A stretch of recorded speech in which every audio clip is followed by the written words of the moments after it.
माँ बाप से बढ़कर जग में कोई दूजा नहीं खजाना।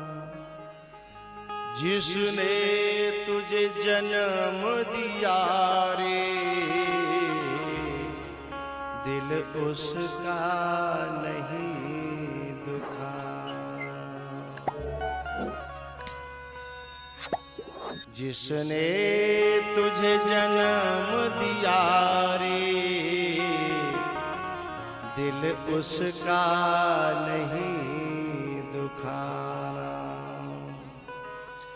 पूरे ब्रह्मांड में तुम्हारे हमारे विकास को देख करके केवल 3 व्यक्ति खुश होते हैं। तुम्हारे बल को देख करके 3 व्यक्ति खुश होते हैं। उसमें पहली है मां, दूसरा है पिता, तीसरा है गुरु। ये तीनों तुम्हारी तरक्की देख करके खुश होते हैं। यदि बेटा बाप को पटक दे अखाड़े में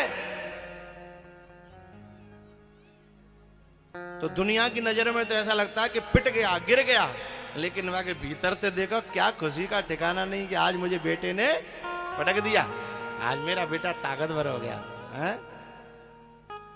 बिजनेस में बेटा यदि बाप को पीछे छोड़ दे, आहा, शायद किसी को खुशी हो या न हो, लेकिन माँ बाप और गुरु इन 3 को बहुत खुशी होती है?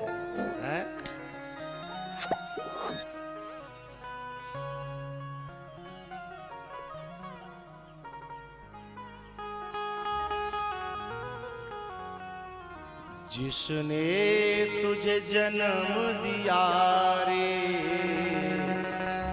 दिल उसका नहीं दुखाना।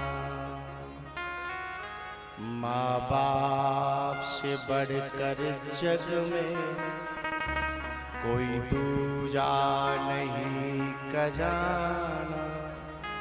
जिसने तुझे जन्म दिया रे दिल उसका नहीं दुखाना। मैं महात्मा हो गया हूं, मैंने वेश ले लिया है, मैंने गेरुआ कपड़े पहन लिए हैं, लेकिन अभी भी कभी माँ आती है ना, मेरी माँ, पहले तो मैं पांव छूंगा, पांव छूने के बाद फिर मैं उसकी खोपड़ी पकड़ के ऐसे खोपड़ी लड़ा देता हूं, और फिर उसकी खुशी का ठिकाना नहीं है। ये कुछ मांगते भी नहीं है, ये कहते हैं कि तूने खेल ले, कूद ले, लड़ ले, नकमो तो उदम कर ले, और वही में माँ बाप खुश हो जाते। बताओ, इतना सस्ता देवता कहीं मिलेगा? इनसे थोड़ा सा उदम कर लिया करो। अपनी बाबूजी की लिए छोड़ के या कोट पेंटन फेंक के या बड़प्पने छोड़ के नेक विनी के संग लड़ ले, उदम कर ले, मौज ले ले। बाप से डर लगे तो मम्मी के साथ करो, माँ के साथ कर लो। यदि बाप पिताजी से डर लगता है तो पिताजी के माँ से कह दो, पिताजी से कह देना कि अब बेटा बड़ा हो गया है, अब उन्हें काम करने की नहीं, कर रहे हैं उनकी मर्जी तो करें, लेकिन कथा सुने, भागवत सुने, जो धर्म पुण्य करना करने, अब मैं कमाऊंगा। कितना दिल गार्डन गार्डन होता है। तो लगता है माँ को कि मैंने पूत को जन्म दिया, बाप को लगता है कि मैंने पुत्र को जन्म दिया है। तो मेरा नए नए बच्चों से कहना है कि इस पुण्य को लूटना। और सुनो, तुम जो कुछ करोगे माँ बाप को दोगे, तुम एक बढ़िया बात बता दूं, बच्चे के रहना तुम ही काजे है, वे तो वैसे ही खुश रह जाएंगे। बच्चे के जोर के धरेंगे तो अंतिम में भिंडवाजा तो दे के जाएंगे नहीं है, मुरे नवाजे नहीं देंगे, वे तुम में तो ही काहुए देंगे।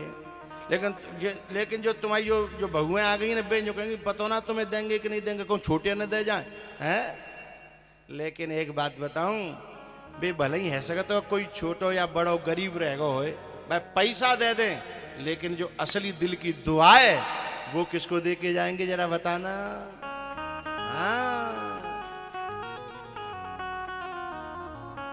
जिसने तुझे जन्म दिया रे, दिल उसका नहीं दुखाना।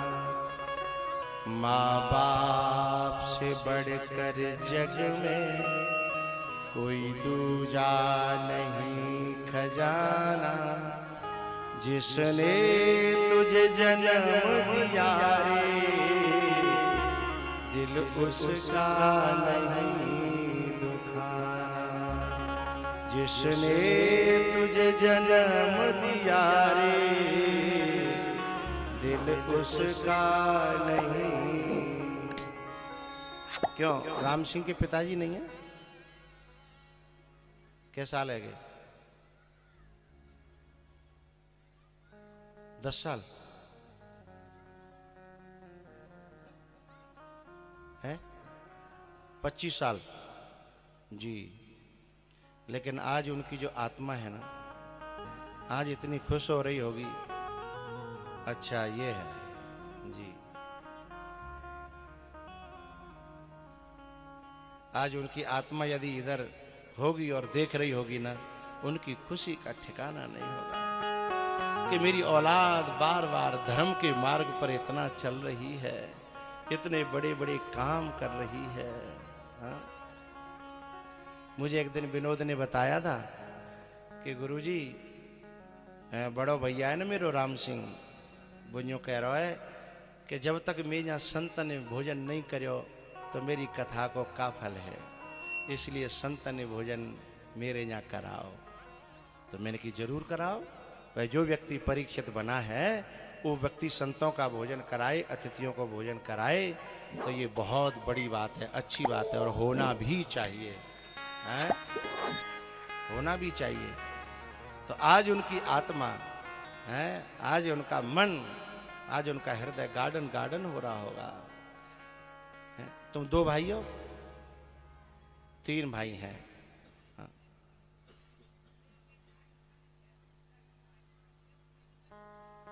अच्छा अच्छा हाँ। तो जब वो देखते होंगे कि मेरी औलाद, मेरी संतान है कितने बड़े बड़े काम कर रही है। एक बात बताऊं आप सबको, औलाद की कर्मों को देख करके माँ बाप का सीना ऊंचा हो जाए तो उसका बेटा होना सफल हो जाता है।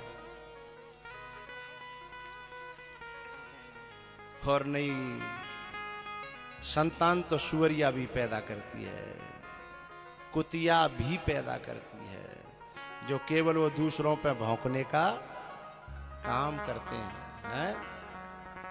जो धर्म के मार्ग में चल रहे हैं, जो बिन पे भौंके, बेई तो मैं बन सुअरिया की बात ना कर रहा हूं हैं। धर्म के मार्ग पे चलने वालों के ऊपर जो भौंकते हैं वे बिना पूछ के कुत्ते हैं, और उनको जो पैदा करे वो सुअरिया कुतिया ही तो है, हैं? जननी वो है के जननी तू भक्त जन, के दाता के सूर, और ना है तो तू बांझ रे, काहे गमावे नूर है। ये राम सिंह की जो माँ है ना, इसके भजन का फल है ये विनोद कबाड़ी भी पहले बहुत गरीब था, मेरा परिचित था, बहुत गरीब था, अपना खुद का छोटा मोटा काम करता था। फिर ये हुआ, फिर जब इसने मकान बनवाया तब मुझे बुलाया, गुरुजी आपके आशीर्वाद से, आपकी कृपा से मकान का वो पूरी हवेली हो, तो इतना बड़ा हॉल है। फिर उस समय धर्मेंद्र कथा कराता था, तब भी वो कहता था संतों को मेरे यहाँ, अतिथियों को मेरे यहाँ। फिर मैं शाम को वहाँ अनुमोदन करने जाता था, है ये सब भगे भगे चली आमती है कि चलो रात में अनुमोदन होगा, है ना। तो ये इसकी तुलसी की माला का प्रभाव है? माँ बाप के पुण्य जब फलोन्मुख होते हैं तो औलाद का समृद्धि होती है, औलाद का विकास होता है? आज तभी तो तो जिनके कर्मों को देख करके माँ बाप का सिर ऊंचा हो जाए वो सपूत है, और जिनके कर्मंते देख देख के सुन सुन के माँ बाप पे मोह छुपाना पड़े, वे कपूत हैं कपूत। बिन को मोह देखे वे को धर्म नहीं है। और भैया मेरे एक पहले चिट्ठी चलती थी, तो चिट्ठी में लास्ट में एक बात लिखी जाती, मेरे थोड़े लिखे को कहा लिखा था, बहुत समझना। चिट्ठी के जमाने के कौन कौन हो, जरा हाथ खड़े करिए। चिट्ठी के जमाने के चिट्ठी कौन कौन पढ़ी है, लिखी है, देखी है, हाथ खड़े करिए। ठीक है, नीचे कर लो। अच्छा, वाका सुकून अलग हो तो चिट्ठी एक बार नहीं पढ़ी जाती है, बार बार है, और बार बार पढ़ के फिर बात भाई खुश होते, अच्छा जान न्यों लिखी है?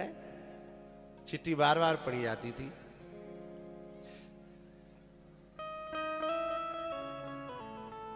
मैं जब बाबा जी हुआ था, एक बात याद आ गई मुझे। मैं जब बाबा जी हुआ था तो बाबा जी होने के बाद एक चिट्ठी आई थी मेरे पास। अब ना है, खो गई दिखे। एक चिट्ठी में अभी तक रखे हुए हूं।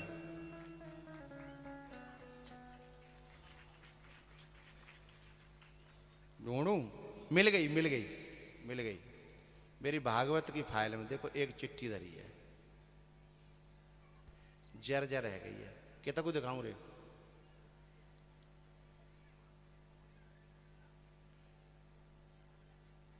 क्लियर दिखा? हाँ,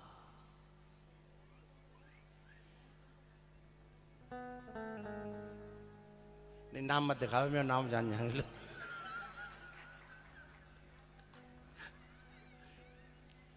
ये चिट्ठी जो है ना, संत होने के बाद बात की है।